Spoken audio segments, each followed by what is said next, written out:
Hey cuties, welcome back to the Fake Club and अस्सलामुअलैकुम। कैसे हो सब? ठीक है ना? आई होप सब ठीक ही होंगी, बढ़िया ही होंगी।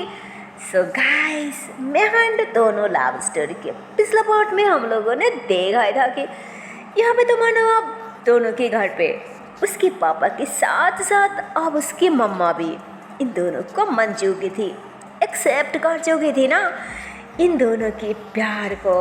जहाँ पे हम देखते हैं कि यहाँ पे सबकी सब बहुत खुश थी और हंसते हुए सबकी सब साथ में खाना भी खाती। उसके बाद ये दोनों ही कोई काम के लिए बाहर जाने लगती, शायद कॉलेज में, और तभी अचानक एक गाड़ी आ जाती है ना इन दोनों की गाड़ी के आगे, जिस पे मेरे को अचानक ब्रेक लगाना पड़ता, जिसकी वजह से इन दोनों को थोड़ा लग भी जाती। पर फिर भी मैं कुछ भी नहीं कहते और चुपचाप बैठी रहती। पर दोनों वो काय चुपचाप बैठने वाली थी, वो तो गुस्से से भाई एकदम से चिल्लाने लगती कि व्हाट द हेल, अंधा है क्या? देखकर नहीं गाड़ी चला सकती, और अगर गाड़ी चलाना ही नहीं आती तो फिर गाड़ी लेके बाहर आई क्यों? हाँ, पागल कहीं की, लगता है जरूर कोई पागल खाना से आई होगी। और ये तो कौन ऐसे गाड़ी चलाती है? पागल अंधा कहीं की, कितनी लग गई इसकी वजह से। तो ऐसे गाने लग जाते। मैं कहती क्या ज़्यादा लगी है? तो दोनों मना कर देते कि थोड़ा सा। और इतने में जो भी इंसान अंदर था ना, वो तो मानो पहले अपना पैर निकालती और फिर अपना हाथ, उसके बाद वो पूरी की पूरी दरजा खोल के वो अपनी सन ग्लास को अपनी आंखों पे लगाते हुए अचानक निकल के एकदम से दोनों की साइड पे आके खड़ी होती।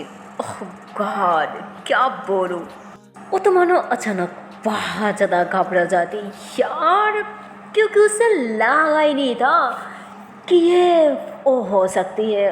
वो तो एकदम से शॉक्ड हो जाती। वो बार बार मतलब एक बार मैं की तरफ देखने लगती तो दूसरी बार इस आदमी की तरफ देखने लग जाती। और अब तो मानो मैं भी समझ जाती कि यार ये दोनों को अचानक हो क्या गया, वो इतनी घबरा क्यों रहा है। और वो तो मानो उस इंसान को भी नहीं जानती, तो उसे कुछ समझ नहीं आ रहा था, वो कुछ समझ नहीं पा रही थी कि सडनली उसे हो क्या गया, वो घबरा क्यों रहा है।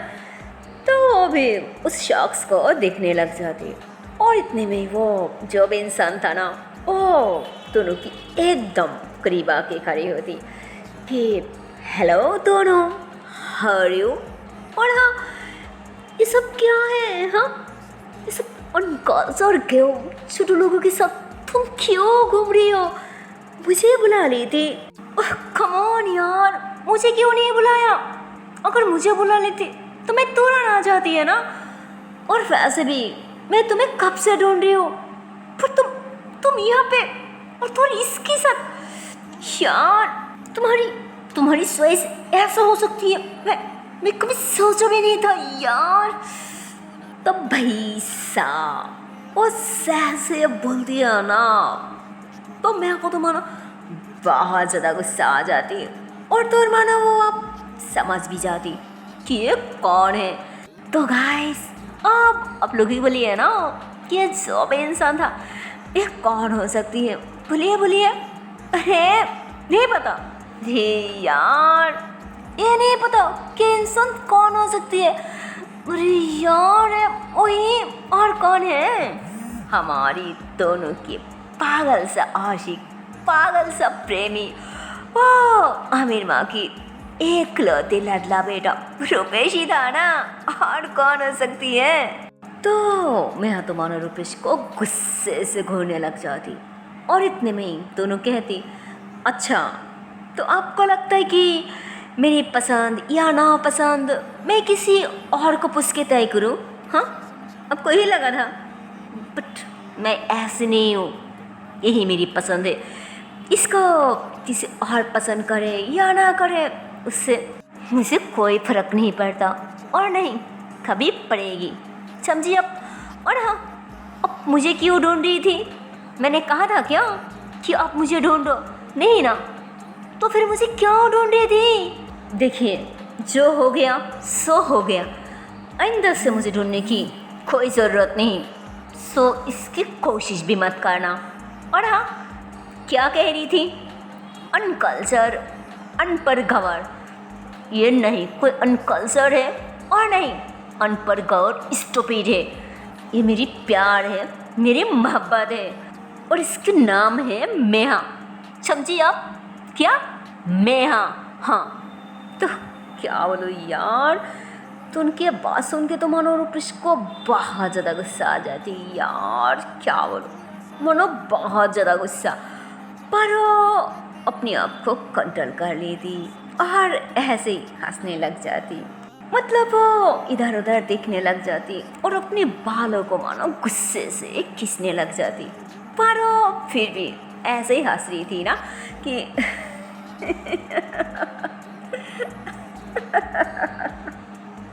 तो ऐसे ही हंसते हुए अचानक दोनों की साइड से, मतलब तुम तो मानो अपनी घर की दरवाजा खोला नहीं था ना, वो ऐसे ही घर के अंदर चुपचाप बैठा हुआ था। पर वहाँ से ही ऐसे ही सार झुका के मियाँ की तरफ देखते हुए कहती, हाँ हो सकती है कि उसका नाम मेहा है, पर वो एक लड़की है, एक लड़की। सो वो तुम्हारी ना कभी प्यार हो सकती है और नहीं लाइफ पार्टनर। मैं ही हूँ तुम्हारा प्यार और आने वाली लाइफ की लाइफ पार्टनर। वो भी एक लौदी और तो और हम दोनों के बीच तीसरी कोई पर्सन की कभी कोई एंट्री नहीं होगी और नहीं मैं कभी होने दूंगी। समझी ना? तो भाई सा क्या बोलो, रूपेश ऐसे ये बोलती है ना कि तीसरी पर्सन। ओह गॉड, मैं को तो मानो बहुत ज़्यादा गुस्सा आ जाती और वो तो मानो कब से अपने आप को बस रोक रही थी अब इतनी मुश्किल से। पर अब जब रूपेश इतना कुछ बोल देती है ना, ये बात तो मानो उससे बहुत ही ज़्यादा गुस्सा दिला दी थी कि तुम मेरी प्यार हो, मेरी लाइफ पार्टनर हो, तो गुस्से से घर से निकालने लग जाती कि ग्राउंडेड।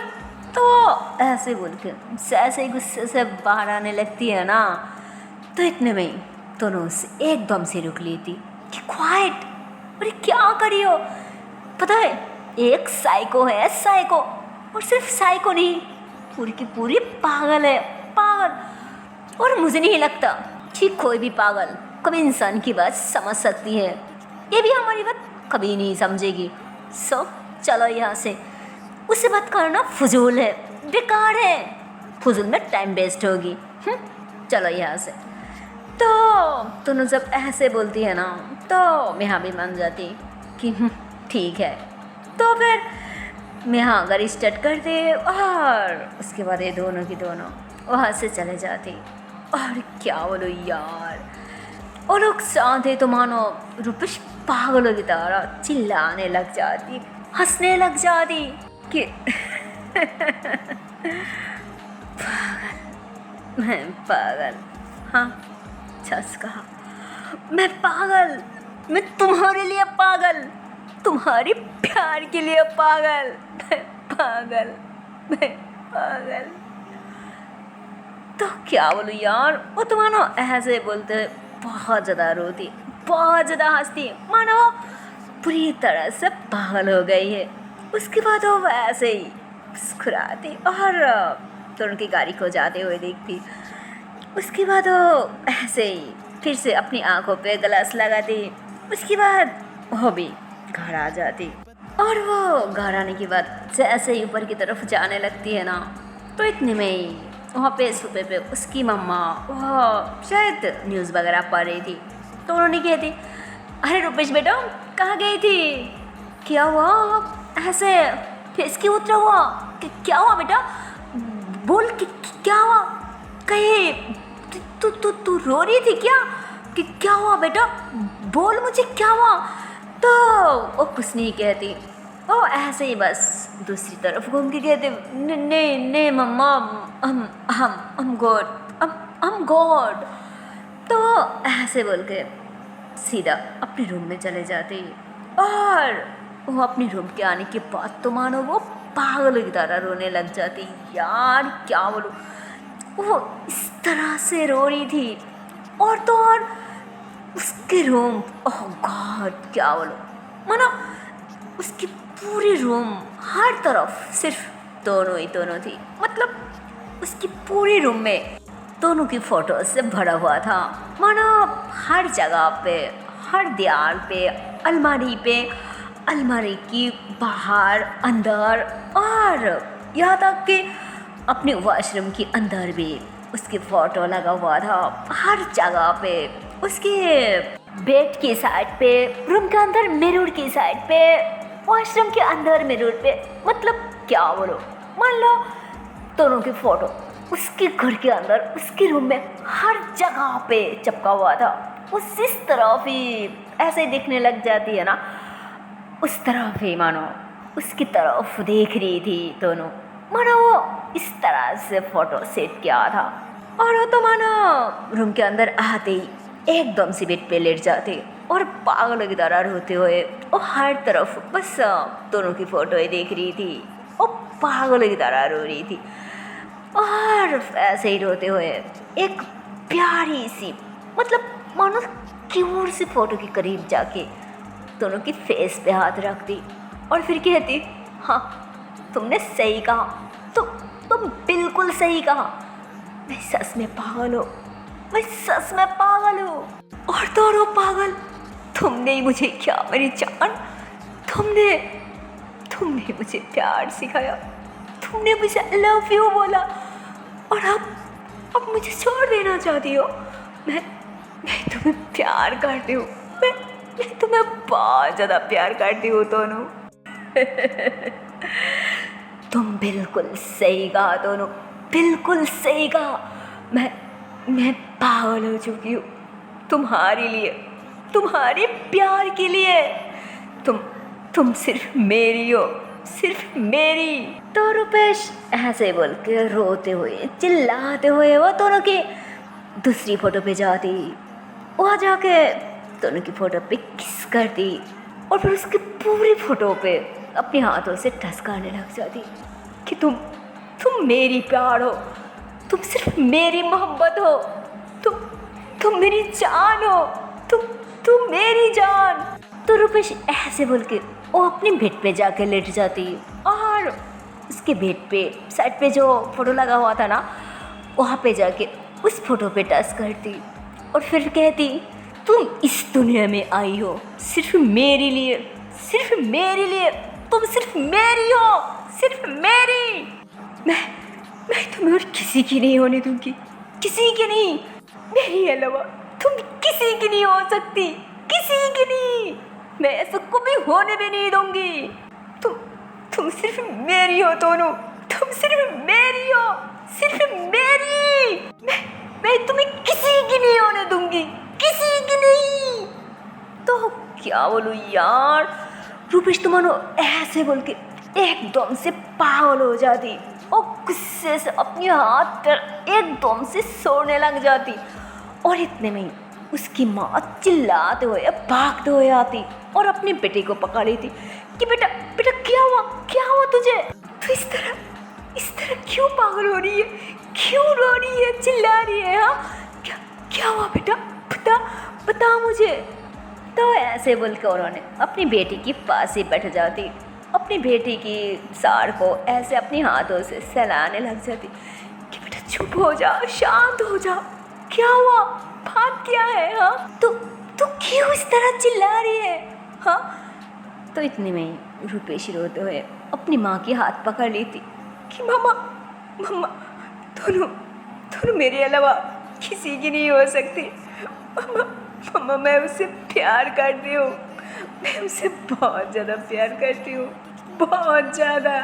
तो उन्होंने अपने बेटे को शांत करने लगती कि हाँ बेटा मैं जानती हूँ, मैं सब कुछ जानती हूँ।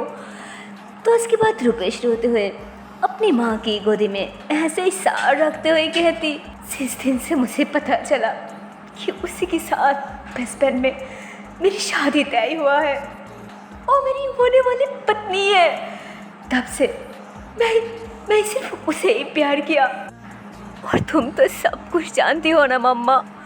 जिस दिन से मुझे पता चला कि वो दोनों उसी के साथ बचपन में मेरी शादी तय हुआ है, वो मेरी होने वाली पत्नी है, तब से मैं सिर्फ उसे ही प्यार किया, उसी के लिए इतना सारा सपना सजाया।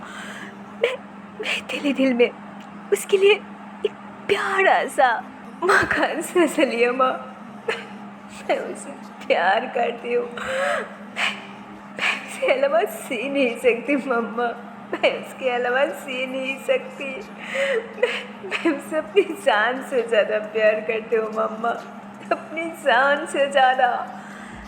तो रुपेश ऐसे बोल के बहुत ज़्यादा रोने लग जाती है ना अपनी माँ की गोद में, ऐसे लेटे लेटे। बेचारी उसकी मम्मा, कौन माँ ही चाहती है, कौन माँ दिखना चाहती है, देख सकती है अपने बेटे को इस तरह से रोते हुए, इस तरह से तड़पते हुए। उसकी मम्मा फिर भी देख रही थी और उन्हें भी बहुत ज़्यादा हार्ड हो रही थी, उन्हें भी बहुत ज़्यादा तकलीफ़ हो रही थी। और क्यों नहीं तकलीफ़ होती, उनकी एकलौते बेटे था यार, और उनकी तो सिर्फ रुपेश अलावा और कोई नहीं था। तो उन्हें भी बहुत ज़्यादा हार्ड हो रहा था, उन्हें भी बहुत तकलीफ़ हो रहा था ना अपने एकलौते बेटे को इस तरह से रोते हुए, इस तरह से तड़पते हुआ देख के। तो उन्होंने भी रोते हुए अपने बेटे को ऐसे शान करने लगती कि बेटा मुझे माफ़ कर दे, मुझे माफ़ कर दे। शायद मैं तेरे लिए कोई गलत लड़की चुन लिया था। हाँ शायद गलत लड़की, पर अब कह रही हूँ ना, तू उसे भूल जा। हाँ तू उसे एकदम से भूल जा। अब मैं तेरे लिए ना अच्छा घर की लड़की, बहुत खूबसूरत लड़की और अच्छे खानदान की लड़की ढूंढ लूँगी जो तेरी बात मानेगी, तुझे बहुत प्यार करेगी बेटा, तुझे बहुत प्यार करेगी। तो उन्होंने ऐसे बोल के अपनी बेटी की सार पे ऐसे हाथ बुलाने लगती, पर इतने में रुपेश एकदम से उठ जाती कि नहीं मम्मा, मुझे नहीं कोई अच्छा खानदान चाहिए और नहीं खूबसूरत लड़की, मुझे सिर्फ दोनों चाहिए, मुझे सिर्फ दोनों चाहिए, मुझे सिर्फ दोनों चाहिए, दोनों। तो क्या बोलो यार, रुपेश तो मानो ऐसे बोल के चिल्लाते हुए वो एकदम से बेहोश हो जाती है ना, और वो बेहोश होके एकदम से अपनी माँ की गोद में गिर जाती, जिस पे उसकी माँ तो भाई बहुत ज़्यादा परेशान हो जाती। उन्होंने भी अपनी बेटी के लिए एकदम से पगला जाती। उन्होंने फ़ौरन ड्राइवर को बुलाने लग जाती, नौकरों को बुलाने लग जाती। तो उनकी आवाज़ सुन के सबकी सब आ जाती और रुपेश को पकड़ती और जल्दी में हॉस्पिटल के लिए निकल जाती। और थोड़ी देर में ये लोग हॉस्पिटल आ जाते, डॉक्टर रुपेश की ट्रीटमेंट स्टार्ट कर दी थी। और उसकी मम्मा, उन्होंने तो मानो बाहर ऐसे ही इधर उधर करने लग जाते। उन्हें बहुत टेंशन होने लगती कि अगर मेरी एकलौती बच्ची को कुछ हो जाए तब मैं कैसे जीऊँ, किसके सहारा पे जीऊँ। नहीं, ऐसा नहीं हो सकता, मेरे बेटे को कुछ नहीं हो सकता। मैं मेरी बेटी के साथ ऐसा कुछ नहीं होने दूंगी, ऐसा कुछ नहीं। मैं मेरे बेटे को इस तरह से बर्बाद होते हुए नहीं देख सकती। हाँ मुझे कुछ करना होगा, मैं बात करूँगी उस दोनों से, मैं बात करूँगी। तो क्या बोलो यार, अब तो मानो रुपेश की मम्मा को भी बहुत ज़्यादा हार्ड होने लगती अपनी बेटी के लिए, जिस पे उन्होंने डिसाइड कर ली थी कि उन्होंने खुद दोनों के साथ बात करेगी। इसलिए उन्होंने फ़ौरन दोनों से मिलने के लिए हॉस्पिटल से निकल पड़ती। सो हे गाइस, इसकी आगे की पार्ट देखते हो नेक्स्ट वीडियो पे, और देखते हो इसके आने वाली पार्ट में क्या होगा। तब तक के लिए टाटा बाय बाय। पर जाने से पहले एक छोटी सी रिक्वेस्ट है यार, अगर वीडियो को अभी तक लाइक नहीं किया, शेयर नहीं किया, तो किस बात की देरी है यार, जल्दी से लाइक कर दो, शेयर कर दो और चैनल को कर दो subscribe. Okay tata and bye bye. So take care guys, bye bye.